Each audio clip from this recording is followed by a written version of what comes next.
Hello, good afternoon. Twin the News coming to you live from the News Hub here at the University of Education, Winneba. Coming up in the next minute, electricity pole on Waterworks Road in Efutu municipality poses threat to residents. President John Mahama says anti-LGBTQ plus law to be reintroduced as government-sponsored. On the business news, fuel prices projected to increase due to cedi depreciation. On the foreign front, authorities in South Africa says there are no more miners trapped underground. And sports news coming up. We have details of all these stories and many more coming up. Remember to like, share and comment on all various platforms.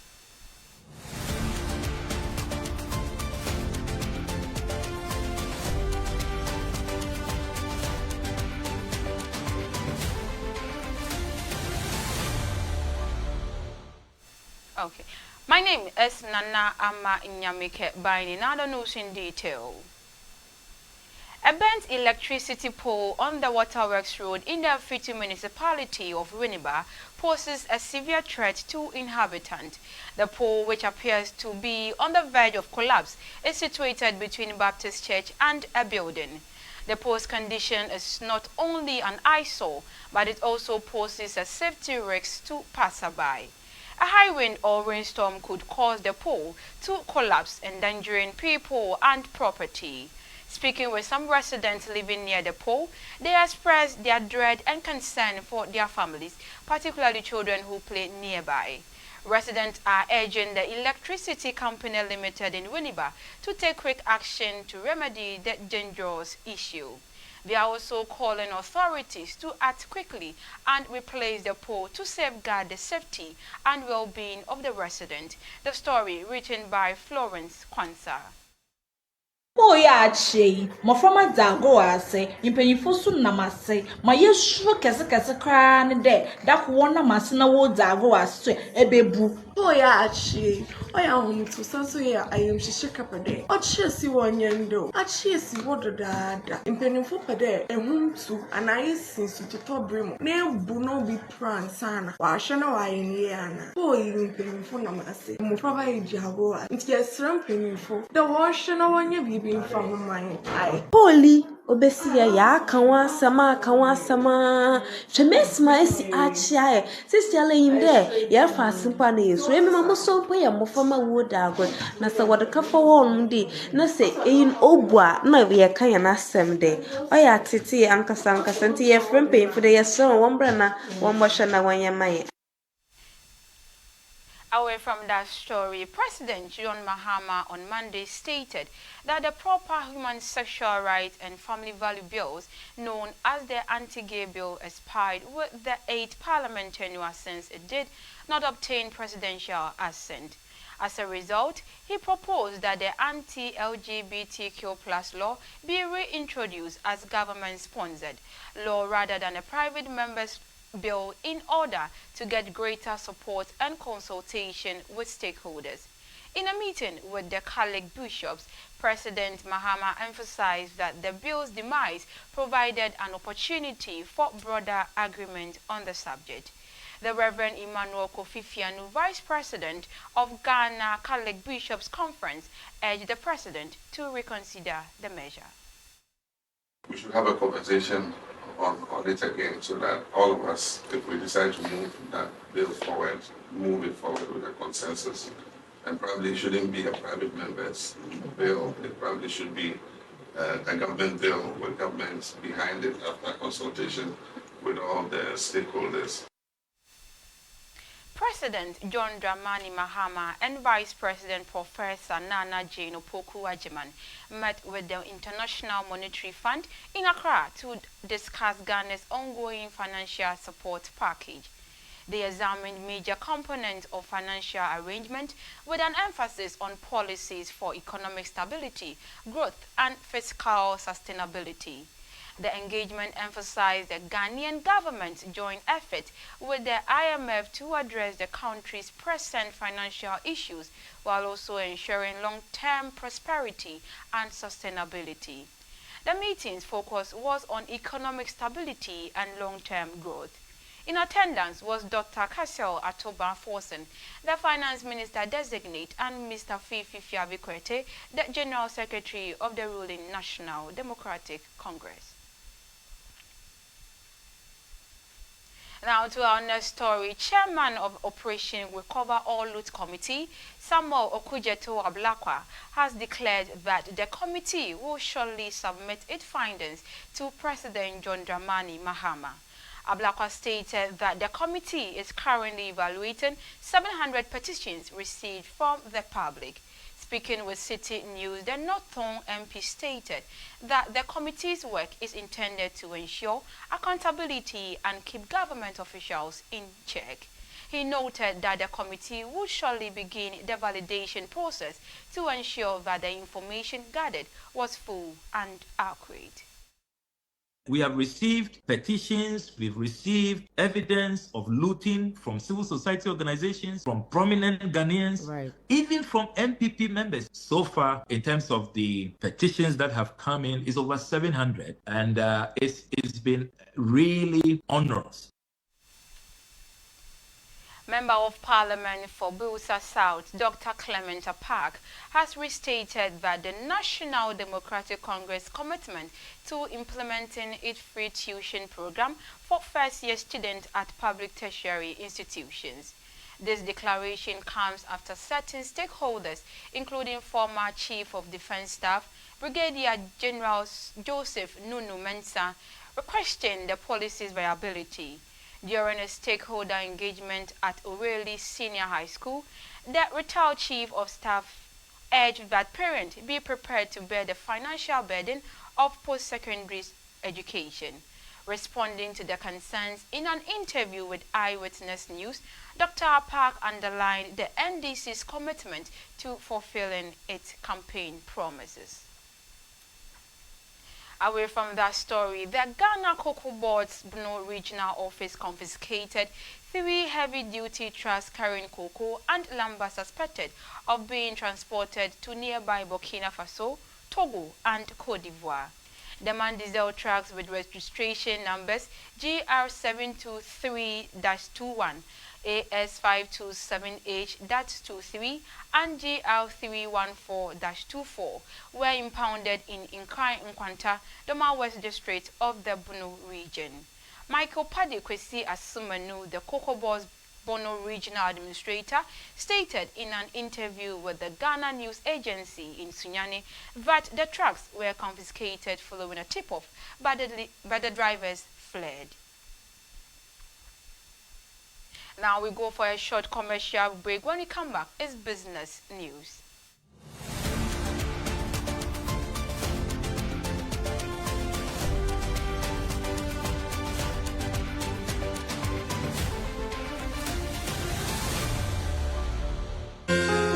Hey there, welcome to Radio Unibe 98.3 FM. Seated right in front of you is Ampon Bismarck, so for short, Ampon B.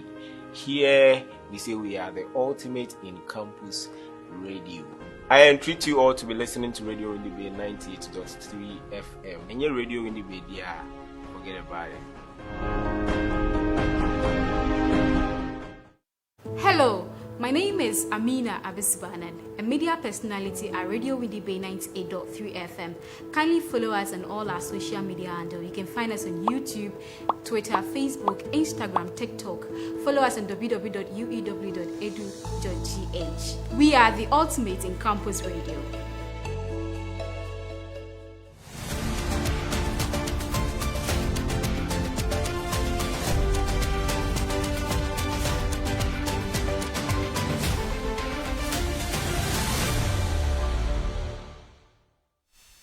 Welcome back from that short commercial break. Now let's do some business.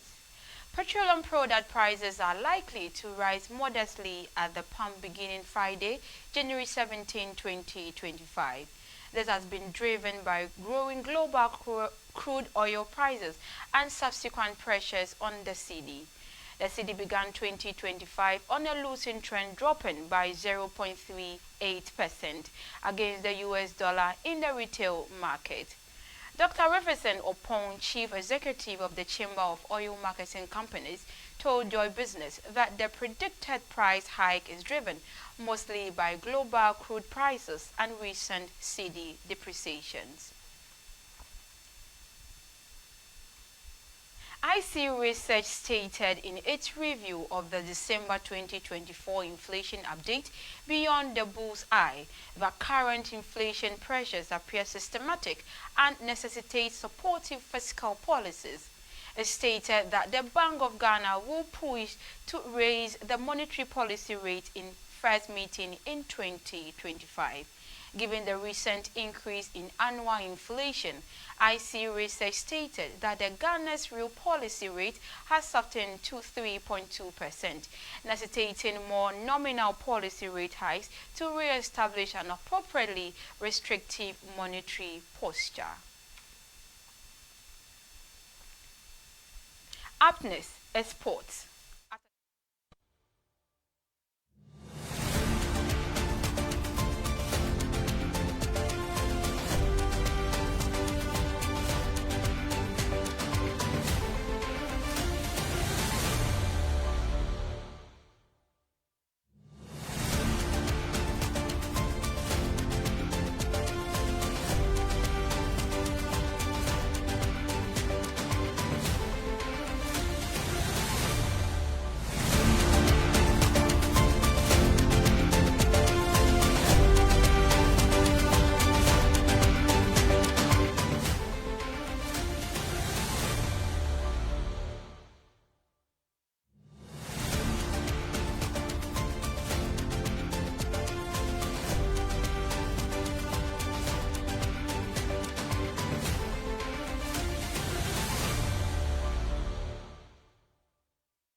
Hello, good afternoon and welcome to the sports segment here on Windy News at 12.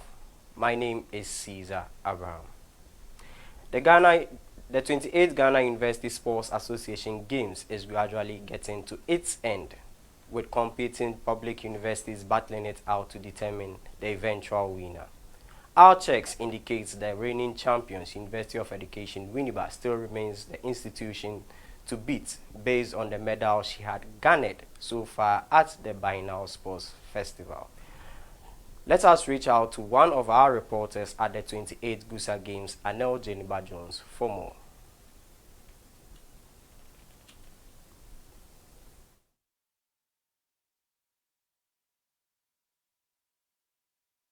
All right, so 6 gold medals from badminton, 3 silver, 1 bronze, 3 gold medals from table tennis, and then 1 bronze. And we have tennis itself, 1 silver, 2 bronze, and athletics, 1 gold, 9 silver, and then 6 bronze.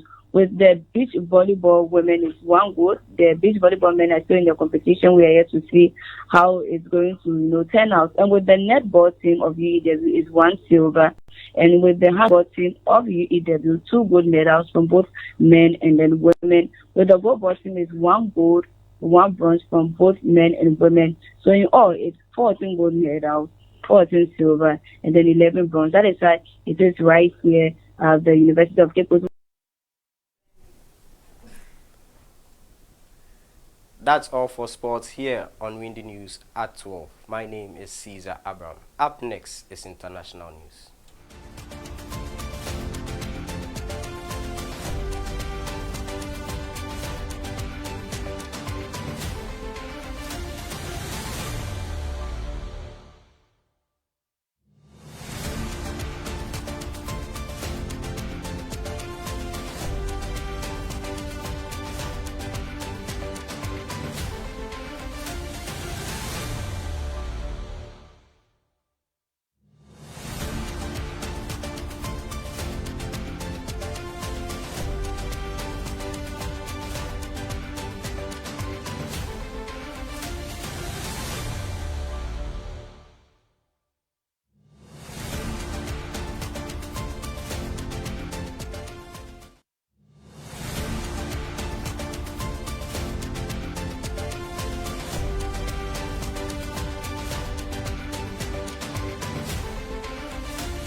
Welcome back from the sports news. Now to international arena. There are no more illegal miners believed to be trapped underground at a South African gold mine, according to volunteers working with rescue crews. Since Monday, at least 78 bodies and more than 200 survivors have been brought out after a judge ordered the government to facilitate rescue operations at the mine, which was the site of one of the industry's most remarkable catastrophes. Police said they would check to make sure no one was left behind on Thursday before sending a rescue cage down the mine. The standoff began in November when the government ordered police to arrest any miner who surfaced claiming that it was committed to halt illegal mining. And also, the World Health Organization has warned of a possible new epidemic of Ebola-like Marburg virus in northwest Tanzania, with at least 8 individuals previously dead by the disease. On Tuesday, WHO announced that 9 probable Marburg cases have been detected in the Kajiri district in the previous 5 days. The extremely infectious disease is similar to Ebola, with symptoms such as fever, muscle aches, diarrhea, vomiting, and in some cases due to very severe blood losses. Tanzania saw its first Marburg outbreak in March 2023 in the Bukoba district. It killed roughly 6 individuals and lasted nearly 2 months. Tanzania's officials have yet to confirm the current incident. Now, before we end the stories, a recap of stories that made headlines.